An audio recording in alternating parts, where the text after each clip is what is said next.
আসসালামু আলাইকুম। পুকুরে সার প্রয়োগ করব আজকে। তার জন্য সার নিয়ে আসছি। পুকুরে ইউরিয়া সার 8 কেজি এবং টিএসপি সার 4 কেজি, লাল সার 2 কেজি দেওয়া হবে। তার জন্য টিএসপি সারগুলো আগের দিন ভিজিয়ে রেখেছি।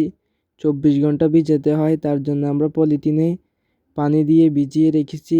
এখন লাল সারগুলোকে এনে ভিজিয়েছি, এগুলো গলে গেছে। এখন টিএসপি সারগুলো দিয়ে দেওয়া হয়েছে।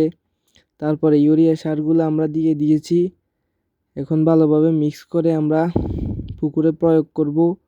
তার জন্য একটু ভালোভাবে গুলতে হবে। পানিগুলো অনেক ঠান্ডা হয়ে গেছে ইউরিয়া সার দেওয়ার পরে।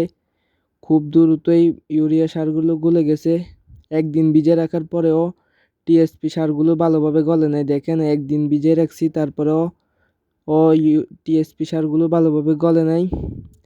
অনেক কষ্ট হইতেছে এখন এগুলো গলানোর জন্য। তারপরে আমরা এগুলো পুকুরে প্রয়োগ করে দিব। এখন এই পুকুরটা মোট 6 শতক আছে। পুরো পুকুরে এখন এই সারগুলো ছিটিয়ে দেওয়া হবে। সকালে আগে খাওয়া দিয়ে দিয়েছি, এখন সারগুলো ছিটিয়ে দিচ্ছি। আপনারা সবাই দোয়া করবেন যেন পুকুরের কালার সবুজ হয়ে যায়। আসসালামু আলাইকুম।